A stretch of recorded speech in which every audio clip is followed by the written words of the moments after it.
The grand courtroom was packed, murmurs rippling through the air as two young women walked toward the defendant's table.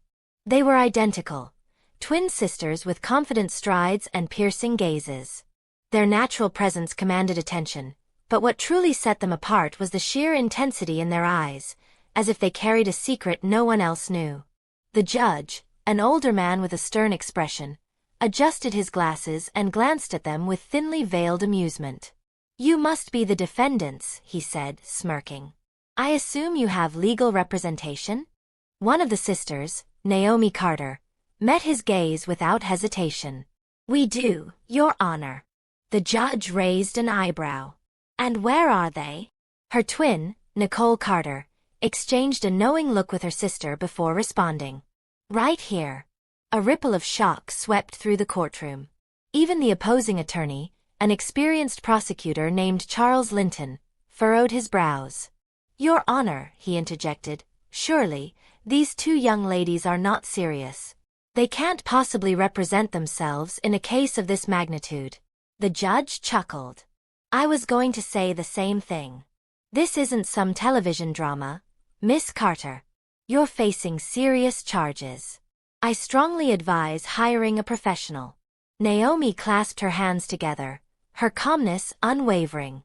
"Your Honor, we are professionals. We are both licensed attorneys with degrees from Harvard Law. We have every right to represent ourselves." The judge's smirk faltered. The entire courtroom fell into stunned silence. A hushed silence fell over the courtroom, the weight of Naomi's words pressing down like a gavel's echo. The judge, who moments ago had been smirking, now narrowed his eyes in scrutiny. He flipped through the case file in front of him as if searching for an explanation. "Harvard Law," Judge Whittaker finally said, his voice laced with disbelief. "Both of you?" Nicole Carter nodded, her expression poised. "Graduated top of our class. Clerked for the U.S. Court of Appeals. And we passed the bar with distinctions." A murmur rippled through the crowd. Some spectators leaned forward, intrigued. Others whispered among themselves, astonished by the revelation. Across the aisle, Prosecutor Charles Linton adjusted his tie, clearly caught off guard. "Your Honor, I find it highly unusual that two attorneys would pose as defendants in their own case." Naomi's lips curled into a small smile. "With all due respect, Mr. Linton, we never posed as anything. Assumptions were made. We just didn't correct them." The judge leaned back in his chair, now looking at them with curiosity rather than condescension. "You're telling me that despite your credentials, you chose to remain silent while everyone assumed you were just ordinary defendants?" Nicole took a deep breath, placing her hands on the wooden defense table. "We had our reasons, Your Honor. But if it pleases the court, we'd like to proceed with our defense." Judge Whittaker studied them both carefully, then sighed. "Very well, counselors. You may proceed." He turned toward Linton. "Mr. Linton, I trust this won't be an issue?" Linton hesitated but quickly regained his composure. "No issue at all, Your Honor. But I do have questions. Why would two highly qualified attorneys end up as defendants in the first place?" Naomi's eyes darkened slightly. "That, Mr. Linton, is exactly what we're here to prove." The courtroom settled as Linton walked toward the jury. "Ladies and gentlemen, let's not be distracted by theatrics. At the heart of this case lies a serious accusation. Fraud." He turned to the twins. The Carter sisters stand accused of orchestrating a multimillion-dollar real estate scam. They allegedly misled investors, falsified documents, and rerouted funds into offshore accounts. Nicole stood. "Objection, Your Honor. Mr. Linton is stating allegations as facts." The judge nodded. "Sustained. Stick to the facts, Mr. Linton." Linton exhaled sharply but continued. "The prosecution will prove that Naomi and Nicole Carter exploited legal loopholes to defraud innocent people.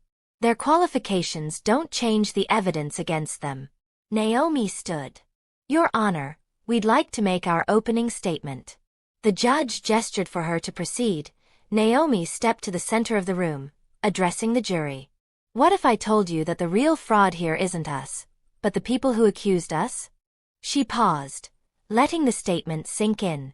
What if I told you that we uncovered corruption at the highest levels and, in doing so, became targets of a system that protects the powerful at the expense of the truth? Linton scoffed. A bold claim. Do you have proof? Nicole lifted a folder from the table. We have more than proof, Mr. Linton. We have the truth, and by the end of this trial, so will everyone in this courtroom. As the trial progressed, the Carter sisters presented compelling evidence, emails, financial records, and witness testimonies that pointed to a larger scheme involving corrupt officials. One by one, they dismantled the prosecution's case, revealing inconsistencies in witness statements, errors in financial audits, and suspicious connections between the real estate firm and government officials. By the time they called their final witness, a whistleblower from inside the company, the courtroom was on edge. The whistleblower, a former accountant, took a deep breath. The Carters didn't steal any money. In fact, they tried to expose the fraud within the company. That's why they were framed. Gasps filled the courtroom. Judge Whittaker rubbed his temples before addressing Linton. Mr. Linton, do you have anything to say about this revelation? Linton, now visibly shaken, hesitated. Your Honor, I need time to review this new evidence. Whittaker's gavel came down. Then I suggest you do so carefully, Mr. Linton, because from where I'm sitting, it looks like these women may not belong in the defendant's chair after all. After hours of deliberation, the jury returned. The four persons stood. On the charges of fraud and financial misconduct, we find the defendants not guilty. Cheers erupted from the gallery. Nicole and Naomi exchanged a triumphant look. Judge Whittaker nodded solemnly. Ms. Carter, I owe you an apology. You were mocked, underestimated, and wrongfully accused. But today, you've proven that intelligence, persistence, and truth will always prevail. Outside the courthouse, reporters swarmed the twins. A journalist thrust a microphone forward. Naomi. Nicole. How does it feel to have won? Nicole smiled. This wasn't just about winning. It was about justice. Naomi added, and we hope this case serves as a reminder. Never judge people by appearances. You might just underestimate the wrong ones. With that, they walked away, their names now synonymous with justice, resilience, and one unforgettable courtroom battle. That's the story. I hope you enjoyed it.